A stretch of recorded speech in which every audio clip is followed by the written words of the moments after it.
পুরো ওয়ার্ল্ডের এখন যা পরিস্থিতি তাতে করে অনেকে এটা বুঝতে পারছে যে ওয়ার্ল্ড ওয়ার 3 আর বেশি দূরে নেই। ঠান্ডা মাথায় ধীরে সুস্থে বিচার করলেই চোখে পড়ছে সেই সেম প্যাটার্ন। ওয়ার্ল্ড ওয়ার 1 আর ওয়ার্ল্ড ওয়ার 2 আগে ঠিক যেরকমটা তৈরি হয়েছিল।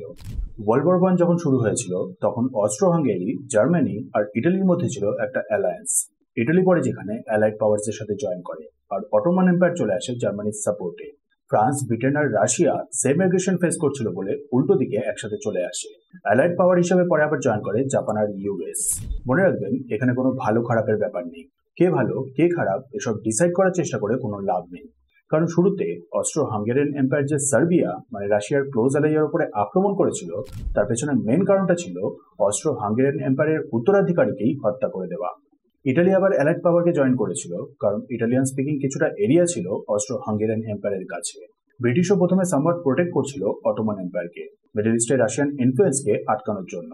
বাট অটোমান এম্পায়ার জার্মানির সঙ্গ দিলেই রাশিয়া আর ব্রিটেন মিলে অ্যালায়েন্স তৈরি করে নেয়।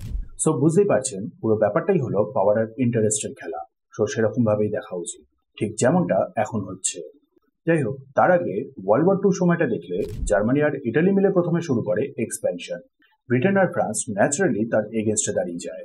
সোভিয়েত জয়েন করে কারণ জার্মানি সোভিয়েতের ওপরেও আক্রমণ করে দিয়েছিল, যেখানে সোভিয়েত আর জার্মানির মধ্যে তার আগেই পোল্যান্ডকে নিয়ে একটা মিউচুয়াল আন্ডারস্ট্যান্ডিং ছিল। মানে জার্মানি সোভিয়েতকে বিট্রে করে। যাই হোক, দেন সুযোগ দেখেই জাপানও এক্সপ্যান্ড করা শুরু করে জার্মানি আর ইটালির মতন করে। ফর্ম হয় অ্যাক্সিস। ফলে নিজেদের ইন্টারেস্টে পরপর অ্যালাইড পাওয়ার্সের সাথে আবার জয়েন করে চীন আর ইউএস। চীনের সাথে জাপানের অলরেডি একটা ওয়ার চলছিল। ইউএস জয়েন করে জাপান দ্বারা পার্ল হারবার অ্যাটাকের পর, যার পর এক এক করে ইটালি, জার্মানি আর জাপান সারেন্ডার করতে বাধ্য হয়। এখনকার সিচুয়েশনে রাশিয়া অলরেডি 3 বছর ধরে লড়ছে ইউক্রেনের সাথে। কারণটা যেখানে হলো নেটোর এক্সপ্যানশন। নেটো র্যাপিডলি এক্সপ্যান্ড করছে ইস্টের দিকে, তাই ন্যাচারালি রাশিয়া এগেনস্টে দাঁড়িয়ে পড়েছে। এখন কারেন্ট নিউজটা হলো পুতিন এখন চাইছেন পুরো ইউক্রেন। কিছুদিন আগে এবার নিউজ এসেছিল UK as NATO country already রাশিয়ার এগেনস্টে যুদ্ধের জন্য প্রিপারেশন নেওয়া শুরু করে দিয়েছে।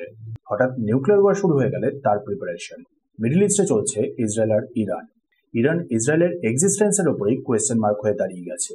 ইসরায়েলও চাইছে এক্সপ্যান্ড করতে, পুরোপুরি সাপোর্ট পাচ্ছে ইউএস এর। খবর আসছে ইউএস আর ইউকে মিলে আবার তৈরি আরব সাগর হয়ে ইরানের নেসেসারি স্টেপস নেওয়ার জন্য। ইউএসএতে বাংকার বাস্টার আর B2 বম্বার্স নিয়ে কথা চলছে। ইরানের দিক থেকে আবার কথা চলছে মিডল ইস্টে ইউএস এর বেসগুলোকে টার্গেট করার, যে কারণেই ইউএস ট্যাকটিক্যাল নিউক্লিয়ার ব্যাপারটাও ভাবছে।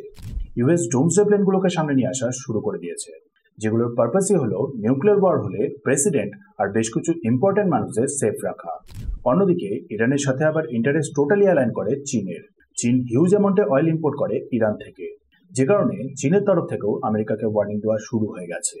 পাকিস্তান প্রবাবলি ওয়ার্ল্ড ওয়ার 1 এর ইটালির রোলটা প্লে করতে চলেছে। একদিকে চীনের সাথে অ্যালায়েন্স, অন্যদিকে সুযোগ বুঝেই ইউএস এর সাথে যোগ দেওয়া। নর্থ কোরিয়া তো সবসময় তৈরি যুদ্ধ শুরু করে দেওয়ার জন্য।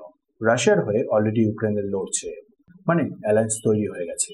একদিকে চীন, রাশিয়া, ইরান আর নর্থ কোরিয়া, আর অন্যদিকে ইসরায়েল, ইউকে, ইউএস আর সামওয়াট নেটো, প্রয়োজন পড়লে জাপানও। চীন আর তুর্কি মিলে আবার তৈরি করে ফেলেছে পাকিস্তান আর বাংলাদেশের সাথে অ্যালায়েন্স। প্রবাবলি চীন তাইওয়ানের দিকে এগোনো শুরু করলে ভারতকে আটকানোর জন্য। অর্থাৎ এই মুহূর্তে দাঁড়িয়ে ওয়ার্ল্ড ওয়ার 2 এর সময় জাপান যে ভুলটা করেছিল পার্ল হারবারে অ্যাটাক করে, সেই সেম ভুলটাই যদি ইরান মিডল ইস্টে ইউএস এর বেসগুলোর উপরে আক্রমণ করে ফেলে, তাহলে ইউএস ট্যাকটিক্যাল নিউক ইউজ করবেই। হাই চান্সেস আছে সেরকমটা হওয়ার।